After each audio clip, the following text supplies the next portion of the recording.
Startup Podcast PH is co-produced by One CFO, Credit Hero, Y Spaces, Tuala, Simp, Sekuna, Schooltech Bedfolio, and Red Circle Global. Check out our partners in the description. Welcome sa Startup Podcast PH, inspiring more Filipino entrepreneurs and innovators. Live tayo ngayon sa Zoom. Hello. Medyo biglaan ang ating live. We have a special episode. Actually, quite a long time, pero meron tayo ulit isang Web3 organization. And ayun nga, no, nalaman ko sa chikahan kanina na isa itong medyo OG sa cryptocurrency community. At buo ngayon, nagbe-build ng community sa Pilipinas. So, ito ay Stellar Philippines. And we have Sir Nelson Lumbres, Country Lead, and Armilene Obingar, Tech Lead. Ayan. Hello, Sir Nelson. Army, kamusta? Hello, magandang hapon sa iyo and thank you for having us. Good afternoon. Yeah. Good evening. Good evening. Good Good evening. evening na pala. Ayan. Tsaka good evening din sa mga naka-tune in. Pwede kayong mag-comment nga or kung may tanong kayo and masya-shoutout natin yan. So, sige, ako na muna magtanong sa inyo. Armilene, Army, and Sir Nelson. Ano nga ba ang Stellar Philippines? Anyway, thank you again, Johnny. Medyo biglaan nga to, nakapag-usap tayo ng isang araw and ginawa natin to kaagad because we really want to share the news about the ongoing hackathon and APAC hackathon that we are having right now. But to tell more about Stellar Philippines, I think nagkausap na rin tayo last year and nakausap ko na rin, I think, yung Web3 community about what we were doing for the past 4 years sa ICP. We were able to generate thousands of developers, 200 plus na mga projects. And we've been like an incubator and accelerator, no, for projects, giving opportunity for Filipino entrepreneurs. We can call them entrepreneurs. And thank you as well, Johnny, no? Even though you will be focusing on not only yung traditional aspect of business, but you're also covering yung Web3. So that's a good course. thing as well. Yeah. So right now I'm with Stellar and before ICP. But if you think about it, it's all about the technology behind it. If you say kung yung project mo are built on a blockchain, you're basically part of Web3. Diba? And this is the community partly that we're building on. Because I'm saying partly because not only that we are focusing on Web3 builders, we are also focusing on traditional builders right now, no? We have a lot of organization that are helping mga entrepreneurs right now traditionally. We have yung mga Kickstart Ventures. We have, I think, a few more. We have a lot actually. But sa Web3, hindi pa masyado. And most of it are being, kumbaga, supported by international blockchain foundations. Because sila yung may pera, sila yung nagpapadala dito para mabigyan ng education na that you can build in Web3 and this is the future. So at the end of the day, Stellar Philippines, ICP Philippines, or whatever is the same thing, no? We're bringing that education of Web3 here in the Philippines, and through that education, we basically unlock this $1 trillion, not even billion, this $1 trillion marketplace na technology that's happening right now. And if we have an opportunity na maski 10%, no, a few percent na madala dito sa Philippines through projects, it's a big deal for us. It's a success already. So at that point, that's basically Stellar Philippines and what we're doing right now. Army can provide more. Sige, go Army. Yes, so basically we actually focus on helping Filipino builders to build on Stellar. I believe a lot of like students or like developers, professionals, or even founders are currently like looking into like building their products on Web2 because of the funding, the grants, the opportunities. And that's why right now in Stellar Philippines, we've been doing a lot of boot camps for different universities such as even Manila and planning to go south, no, in other parts of the Philippines. And we also been connected with Davao communities also, or some of the different organizations to empower more builders to build on Stellar. And we also provide not just the learning and everything. We also provide like bounties, prize pool for many developers to like really motivate them to build, because sometimes I know it's really important for developers to really see the value, but also to get more like prizes or like how they can earn, no, through those small steps that they are doing with the Web3 Stellar as well. So that's one. And also we will discuss further yung hackathon and other opportunities that we can provide Mm. for Stellar Philippines rather yung mga builders natin. So yeah, that's pretty Mm. much one about the Stellar Philippines.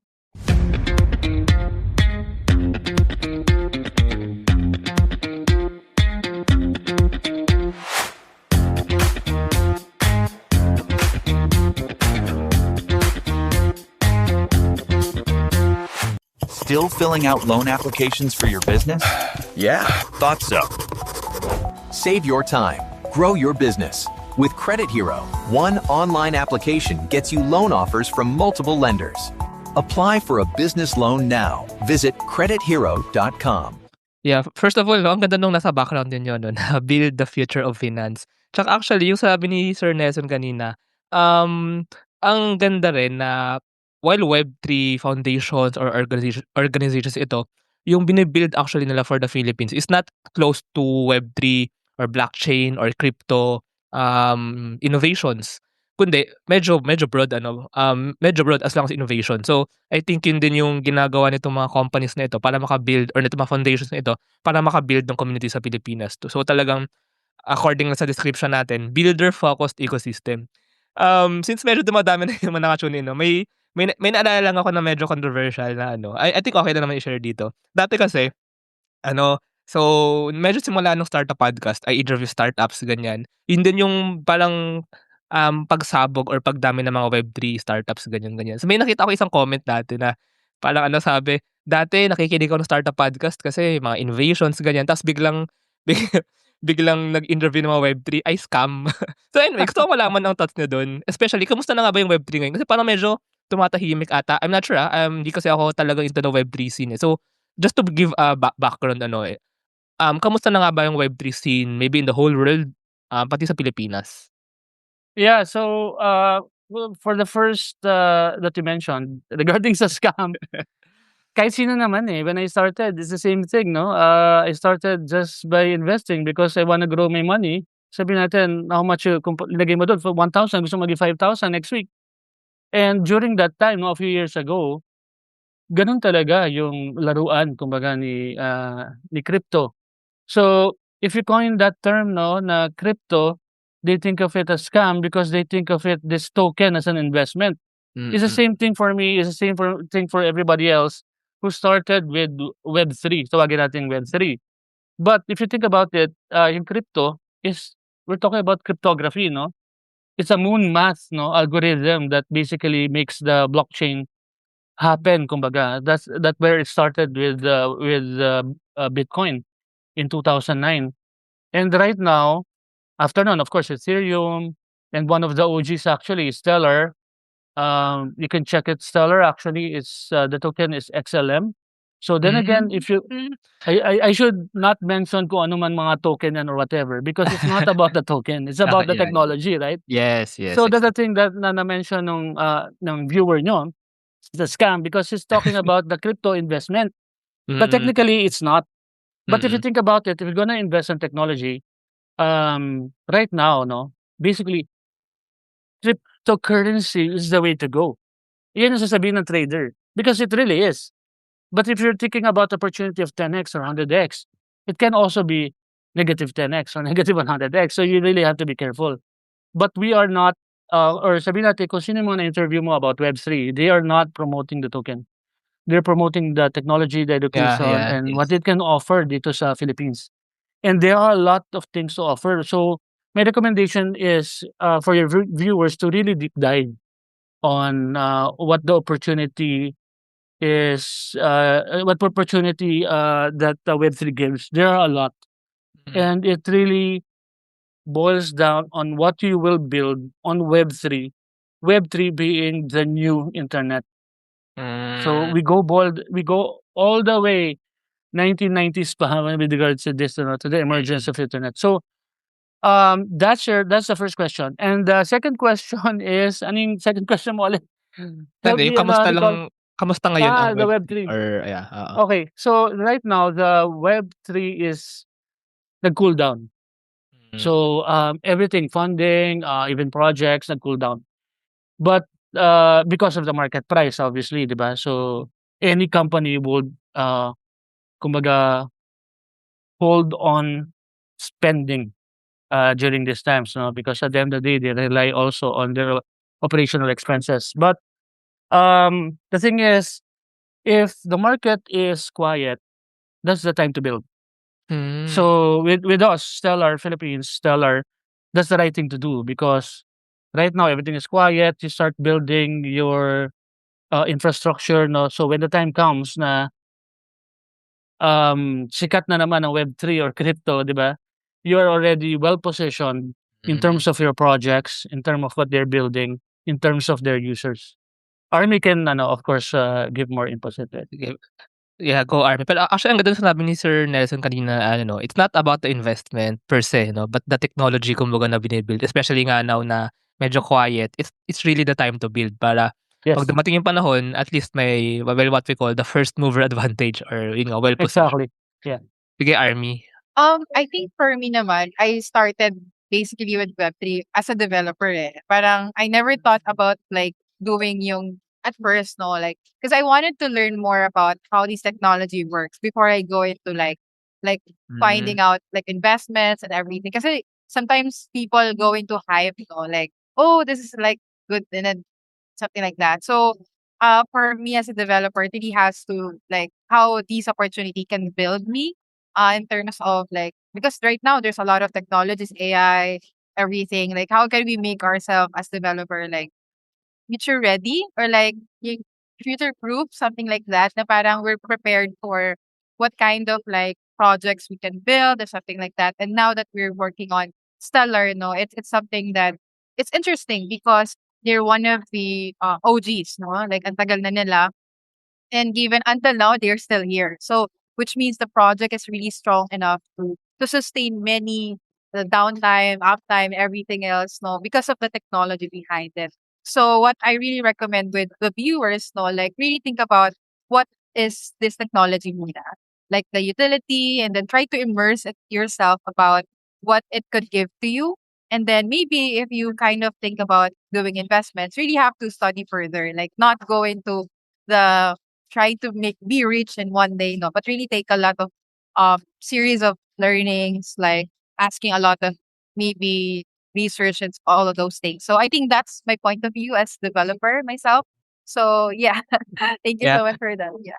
Magsingit lang din ako ng question about the technology. Well, to be fair, well, since I interviewed nga mga Web3 startups, I did some research. And even actually, to be honest, I hold some coins, tokens din. Pero hindi mo ako pro. Pero so alam ko yung mga Bitcoin, BTC, Ethereum, ETH. Hindi ko maisip kanina, yung sinabi ni Sir Nelson yung Stellar. Ano nga ba to Stellar? STL ba to? Pero yun pala, XLM. Parang, XLM. parang bigla ko naalala, no? Pero anyway, I just want to ask about the technology. Medyo familiar din ako onti, pero of course you can expound more. Kasi 'di ba sa Ethereum, you call them the layer 1, tama ba? Ang Ethereum, mga gano'n. So, si Stellar ba, ecosystem siya or, end use case siya, application ba siya? Ano ba talaga si Stellar? Parang same ba siya kina Ethereum, kina Solana? Ano ba talaga siya as a technology? Go ahead, Army. Yes, actually, well, from the question itself, it's one of the OGs, no? Kasabayan niya yung Ethereum, no? So it's also one of the early blockchains. So basically, what it means is that people can build out and in this on top of this blockchain. So one of the focus of Stellar is rebuilding application focus on payments, financial system solutions. So for example, like us Filipinos, we are really active on cross-border payments. Like for example, we have OFW family members. Like how can they send like faster? Like usually, because the traditional ones is it takes days for people to receive the payments. Like for example, like you just want to get like a money from your Ang parents. wire Like, transfer, 7 days tagal. or more. Yes. Or minsan minsan ang nangyari pa nga naka-cancel kasi may problems sa number and then ulit-ulit many days, no. Mali yung Swift So code. yeah. So that's also one of the pinpoints na we want to do with Stellar is really to make everything cheaper then in terms of the fees and then make it faster because one of the features of Stellar is yung TPS niya, yung transaction per second is really, really fast. So one of the key factors then for blockchains is gaano ba siya kabilis when people use this, especially for large amount of transactions. Like right now, millions of people or more, no, trillion doing transactions every seconds, every minute. So it's really important. Kumbaga, walang downtime, like everything is on demand, like people can send fast as they can and hindi nila ma-feel na parang, like for example, usually what happens is like, pag nag-downtime and then you're outside and then you cannot pay because yung QR, minsan downtime. Minsan ano, sabihin Ay na, naku, "Uy ma'am, madami cash lang sasabihin po." diyan. Eh, go. Yeah, so something like that. So I encountered it, and also one of the pain points is really to make everything on demand and like less of that challenges. Yeah. Mm. Yeah, so yun Yeah. nga yun, it's a ecosystem na where builders or developers can build apps, Yes. mostly finance on that ano. Ayan, Yeah. sige Sir Nelson. I want to add lang din that, yes, definitely, Stellar is an L1 blockchain. So we're talking about the top blockchain right now, no, the Ethereum, that can create smart contract. Bitcoin does recently because of the Lightning Network.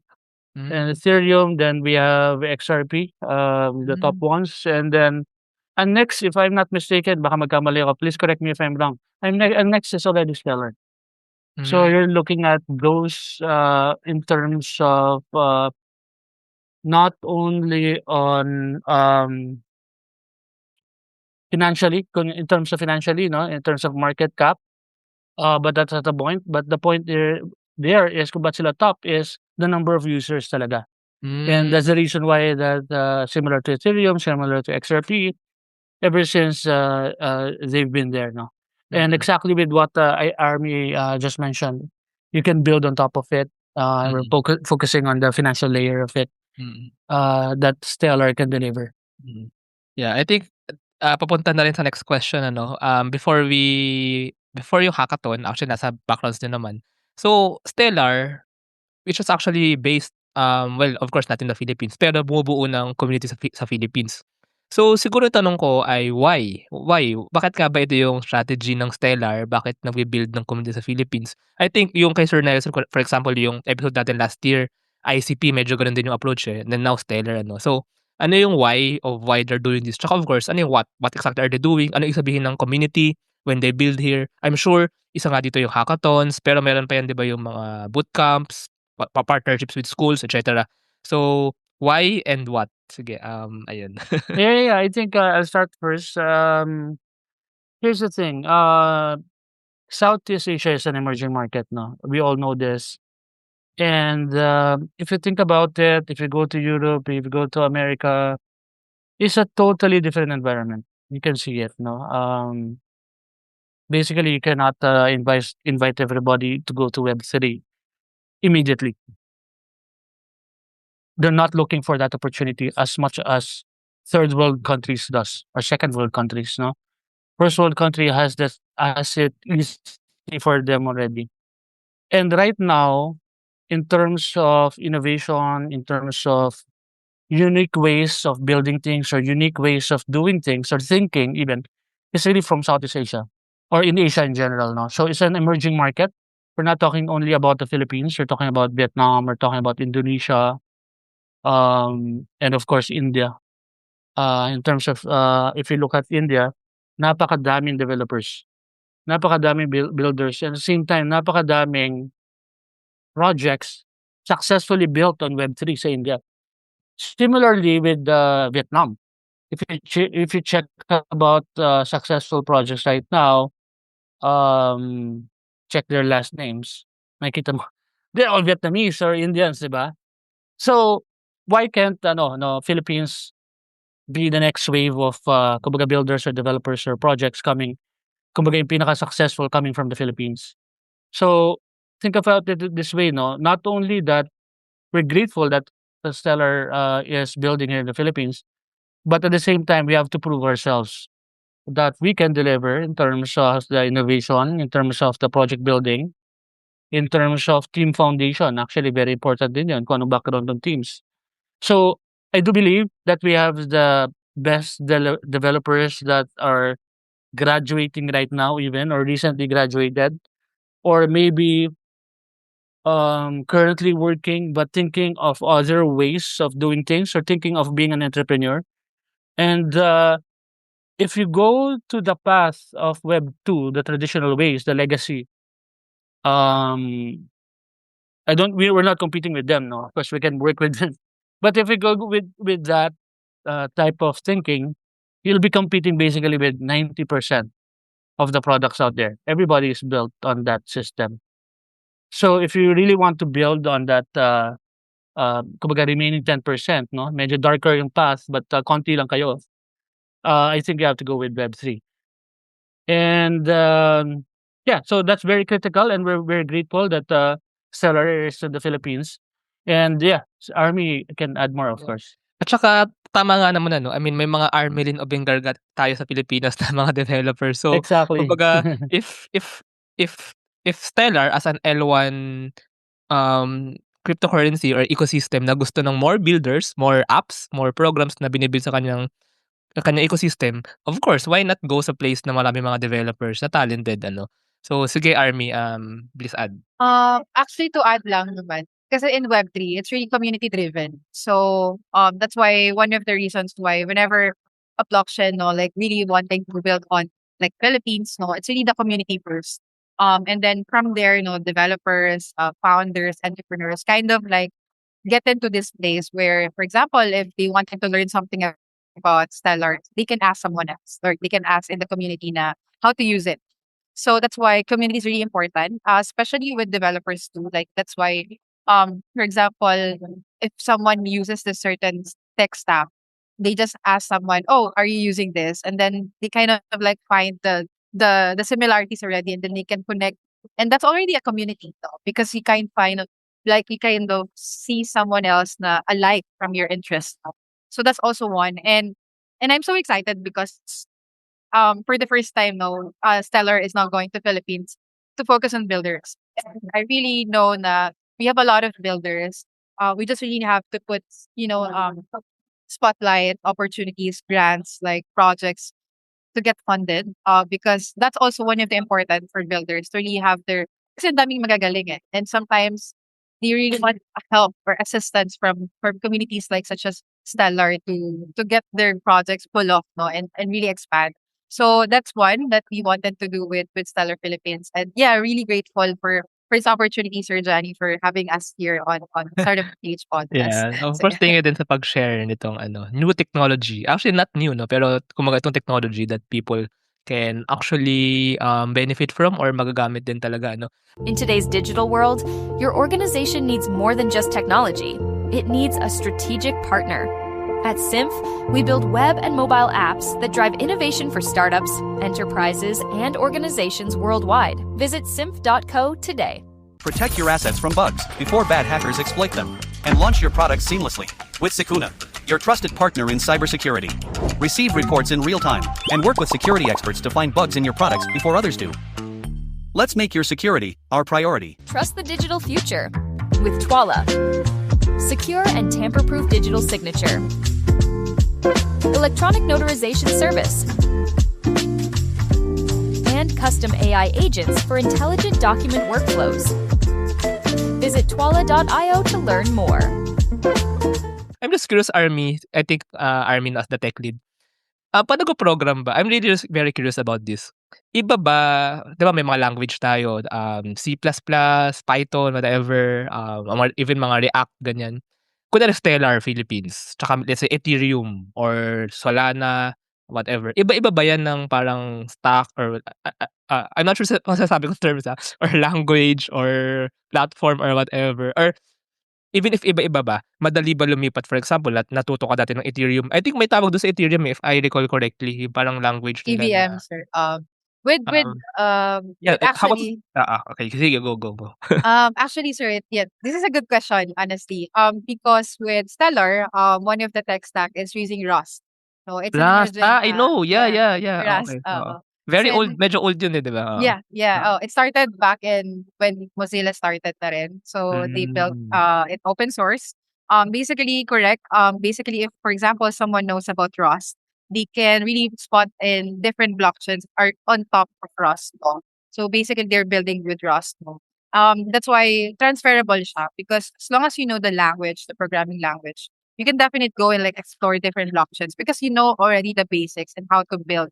No? So mas maganda nga na really know about the language, the programming language. So kunyari Rust developers ka, we have some Filipinos din na really building on Rust.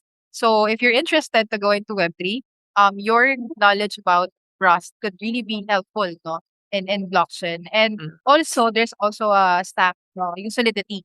So whenever Yeah, people, Solidity, I remember. yes, whenever people build smart contracts, this is one of the main language they are using for building. Also with Rust, pwede na rin sila mag-develop ng smart contracts. So these are like the back end where all of the blockchains are, like, for example, yung mga payment systems na Web3, like yung mga wallets, they also have their smart contracts so that they can really work through, no, like from sending transactions to receiving all the other features. So basically, the language is important talaga. So if in case meron po tayo sa viewers, really looking forward to meet you guys, especially for the Rust developers. Oh.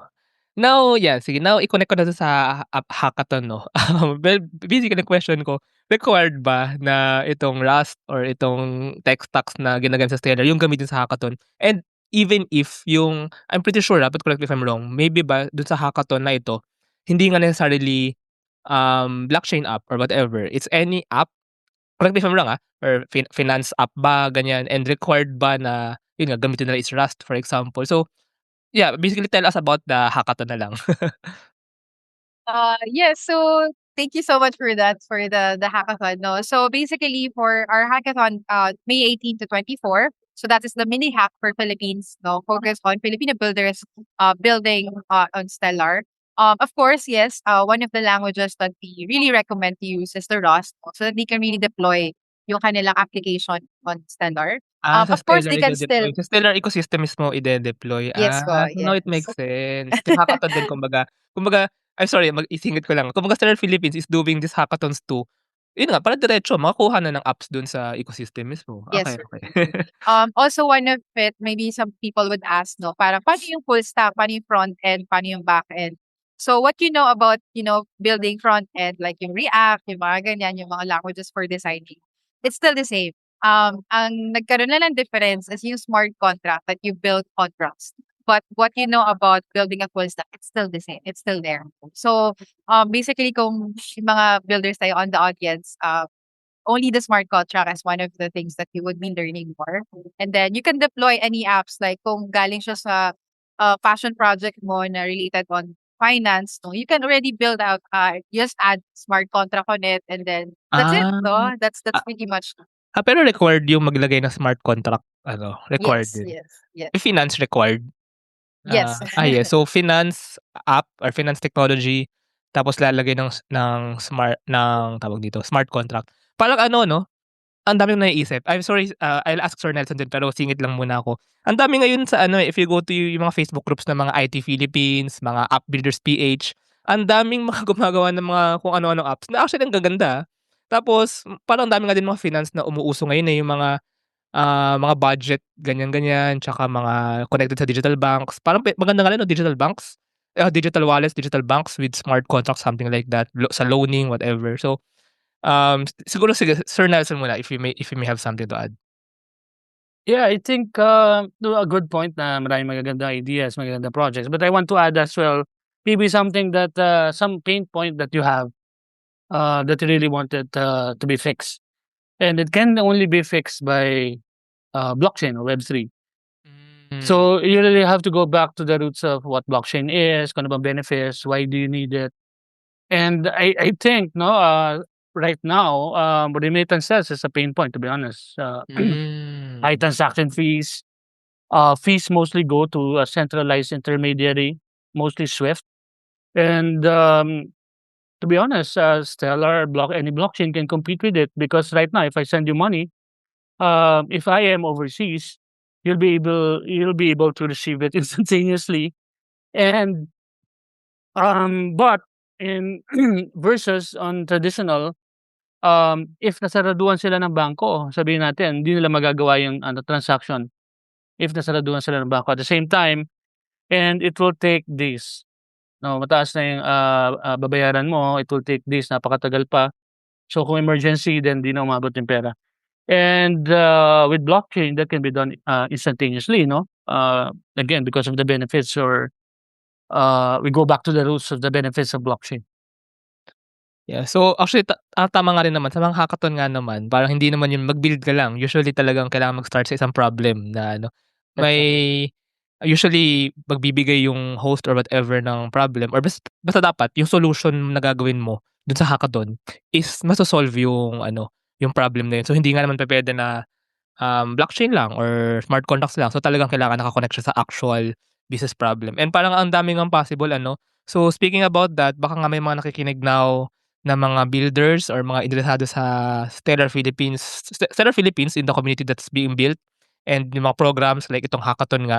So sige, please invite our listeners. Baka may nakikinig na interesado dito sa hackathon. I think may dalawa, tama ba? Yung APAC. Iba pa ba yung APAC hackathon?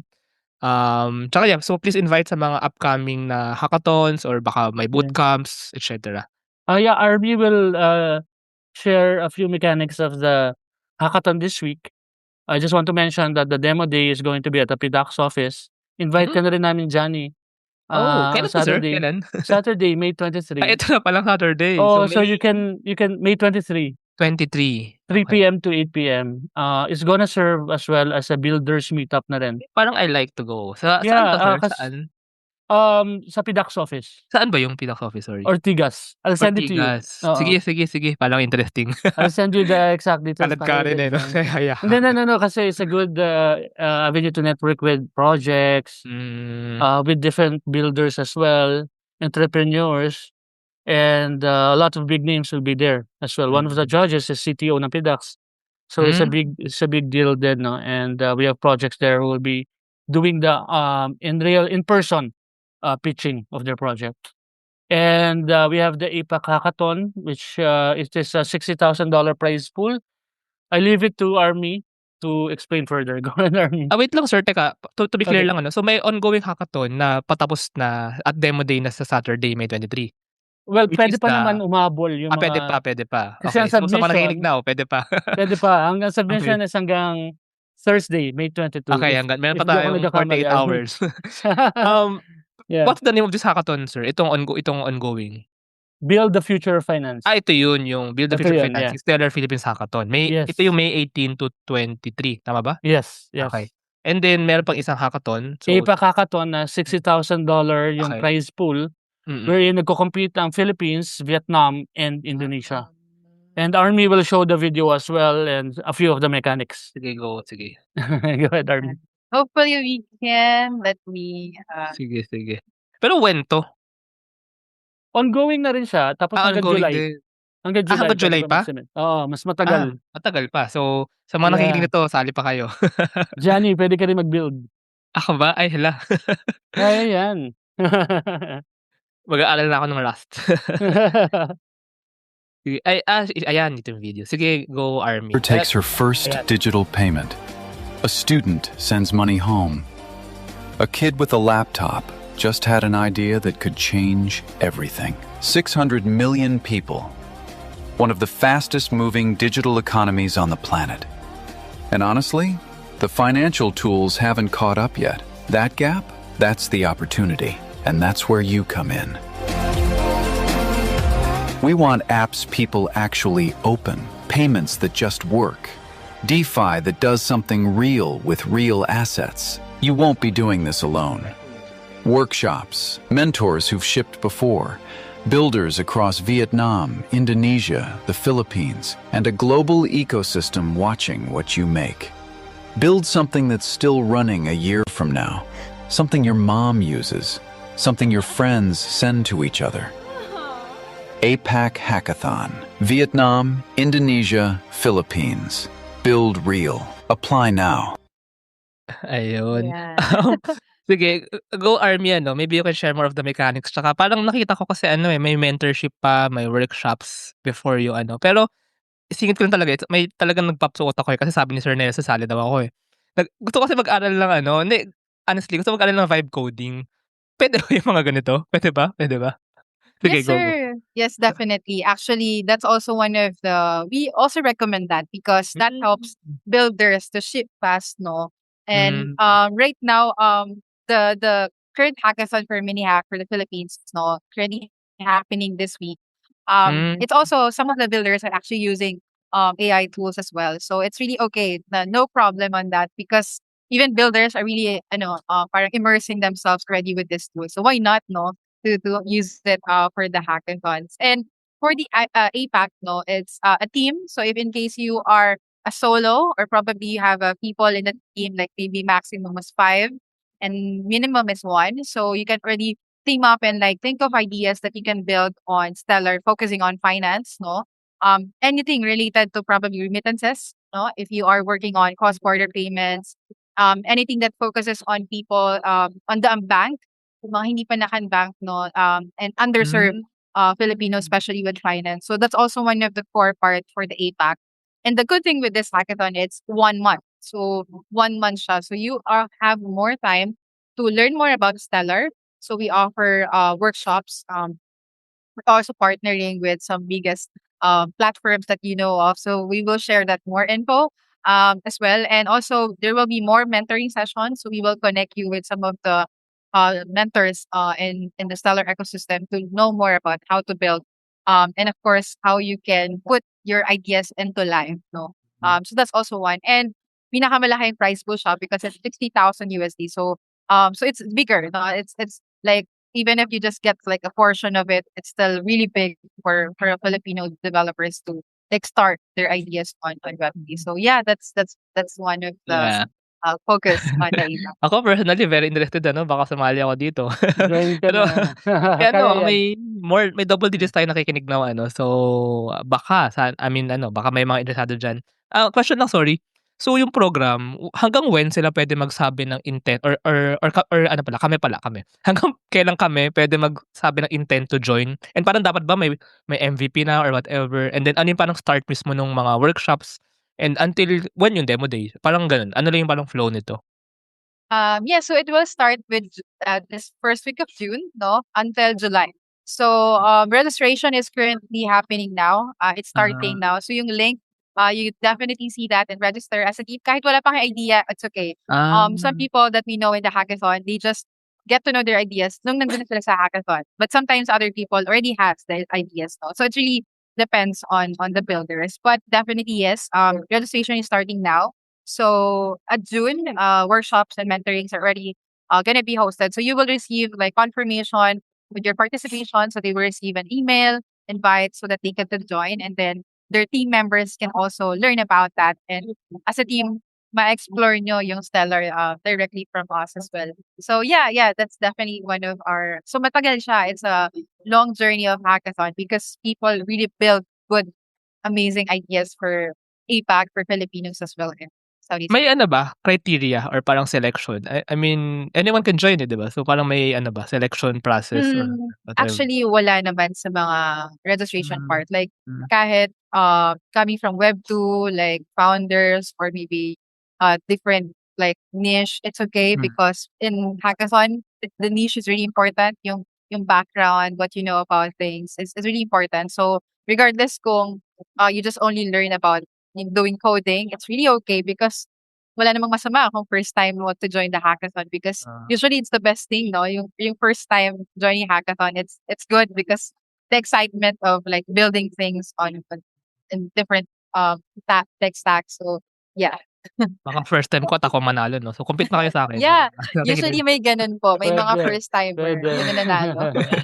Anyway, sige Sir Nelson, baka may add pala kayo? No, no, no.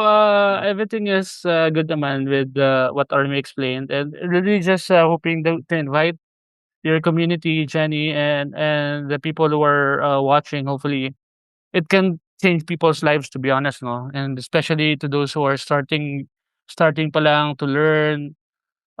Whatever they need to learn is already available. No, by joining, just being part of the community, just being able to talk to or reach out to Army, that can be life changing for them. And that's the idea. We want to really spread the word of this opportunity and malaking opportunity to. And I know that the Filipinos really can compete.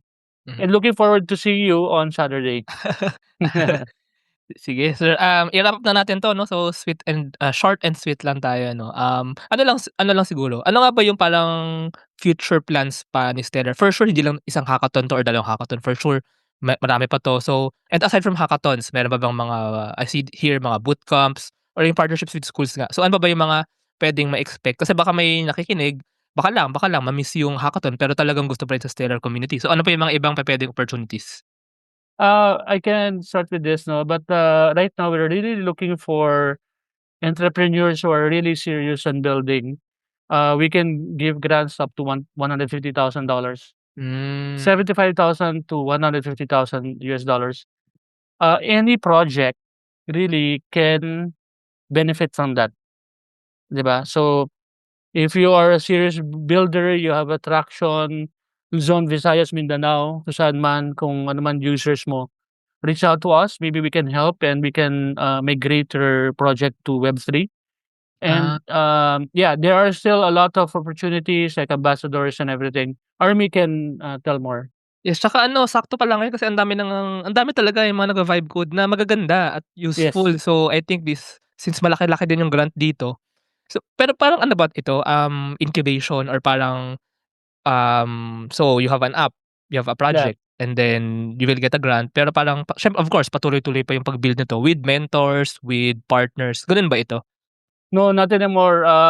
The idea here is to give you this funding and for you really to have this runway of a few months to really gain traction and generate more users on your project. Okay, So okay. it's very critical that you have users for the grants that we have because we also have smaller grants. Okay, we also have grants that we call INS awards. It's around $5,000 to $15,000. It's a bit smaller, but this is for more of because you have a great idea and you want to build it on Stellar. And if we deem we'll review that project if we deem it really kumbaga worthy, maganda yung idea talaga, maganda yung what will happen the next 3 months, definitely we will provide that grants. That's a smaller grants wherein you don't need to have users, purely an idea, a concept right now, and you want to build it on Stellar because Stellar is capable of bringing the technology for it. And the one that I mentioned, the SCF, it's a grant wherein it's more mature. Meaning to say the founders has kumbaga may kumbaga serial entrepreneur. They've done businesses and they can grow this within their profile and they have certain traction, minimal pa. So and certain users, maski minimal pa, they can apply for this grant, a bit higher grant. So 2 options for Stellar Philippines right now. So, basically may mga fund grants 'no, na puwedeng ma-avail ng kung sino Yeah. man diyan may projects and yun nga, gusto pang i-build further. Yes. Sige Army, do you have anything to add? Of course, syempre for those developers na individual, no, just trying to start their career, we also have smaller opportunities such as yung mga bounties, no, from the bootcamps, no. So usually at around like $100 to $200 sometimes for the bootcamps, and then we also have this monthly builder program. So this is for individual builders trying to kickstart their career with Stellar. So basically, we have $20,000 prize pool for this. So it's a bigger opportunity for like solo developers who just wanted to build, maybe just try and test, no, before you get into building your own project directly. So there's many things that we are currently offering for Filipino builders, and hopefully, if meron po sa audience natin, we would love to connect with you. And also, we're looking forward to having more events, no, with universities. So if in case your university is currently looking for like partners focused on education, empowering builders, developers, really open for it. So just let us know, and we're really excited to know more about it. Education is evolving, and so are we. Introducing School Tech by Edfolio, your all-in-one school management solution. Built for schools of all sizes, School Tech bridges the gap between school and learning management. Driven by passion, School Tech makes educational technology accessible, affordable, and easy to use for schools everywhere. With an integrated approach, Schooltech simplifies management across different departments and enhances efficiency in operations. Schooltech transforms the way schools manage, teach, and learn. Schooltech, taking school management solutions to the next level. Running a business? Make it smarter with Red Circle Global. Streamline operations, boost productivity, and manage everything in one powerful ERP system. Book your free business demo today at redcircleglobal.com, guided by one of our top experts. Yeah, tsaka so ang dami pala, no? Ang dami palang possible opportunities, no, sa mga ano. So, actually nasa links naman yung links no, well, I put there yung link ng Twitter ng Stellar Philippines, and then yung link ng hackathons if anyone's listening na gusto makaalam ng more. Pero I think they can also know pa about, so how can they know more nga about Stellar Philippines pa? Kumbaga saan sila mag-aabang ng mga ng mga grants, ng mga opportunities, ng mga whatever na pwede mo mag-open. Of course, you can follow us on our X account. So it's PHI underscore stellar. No? So just visit the X account and then you will see more events coming in. Like you could also visit Horizon page. Marami po kaming bootcamps doon na nakapost. So it's a registration platform where you can join many events for Philippines. So also we have a Telegram community. So once you register in any events that we have, we definitely invite you to join so that you can get connected on some of the grants, bounties, and everything, opportunities that we want to provide for the community. Ayun, sige. Anything to add, sir? Actually, that's our mag-shoutout na lang ako. Pero do you have anything to add? No, that's it basically. Thank you again for having us and looking for your hopefully your community can join in, no? And if you have projects or kumbaga may potential or even starting, please endorse it to us so we can even help them further. Yes, sige, shoutouts lang tayo. Pero I think baka mga from your community ito eh. I think nag-GM sila eh. So baka mga from Stellar to, no? Shoutout lang natin. Mark Anthony San Juan, GM. Sean Benson. Actually, si Sean, I met him na. Taray, Armelin Obingar. Alan Antang, ayan. Our editor actually. Dan Ray Vidal, GM. Carl Aldrey Daulo Bergado, GM, LFG Stellar Philippines.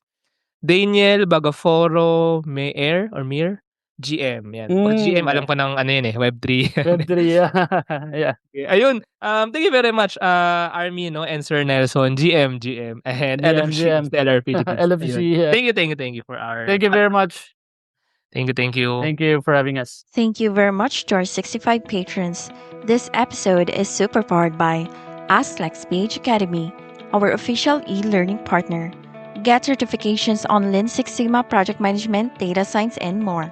Cloud CFO. Cloud CFO provides expert accounting, tax, and payroll services for SMEs and startups using smart technology to deliver actionable financial insights. Architect Space Solutions. Architect provides ground station services, space data analytics, and technology supplies to grow the Philippines' role in the global space ecosystem. Divico Technologies Incorporated, IT solutions specializing in software development, blockchain, smart contracts, digital wallets, and cybersecurity. Argam AI, make smarter decisions by representing both sides of an issue as argued by two distinct AI models. Pixel by Implement, turn content into opportunities, grow deeper connections, and earn more only with Pixel. Sign up at pixel.implement.co. School of Profits, Filipino-led community for aspiring freelancers, VAs, agency builders, and online earners, built to help you start, grow, and earn online together. Founders Launchpad, our ecosystem partner, early stage accelerator providing venture capital funding, operational support, and mentorship. Hire Business Solutions, provided the most configurable cloud-based payroll system in the Philippines. Agile Data Solutions, the Philippines' fastest-growing market insights tech company with its data gathering platform, HustlePH. Smile Checks, streamline hiring and onboarding with automated background checks. Cloverly, all-in-one digital platform for property developers. Body Beaties, accessible and personalized diabetes self-management application. Hyperstocks, digital banking enabler for rural and thrift banks. Wonder Brand, data science-driven brand strategy and design for emerging markets. This episode is powered by Josie AI, Uplift Code Camp, Board Prep, Kanzen Bordy, Eastpoint Business Outsourcing Services, Filipina Home-Based Moms, Hex Colony, Jur.ph, Big Giant Games, Patid PH, Sugbudok, Algacon Aquafeeds Juan Alj, Gray Wolf Technologies Philippines, Pareto Consulting, Sears MD. Support the podcast through the links in the description.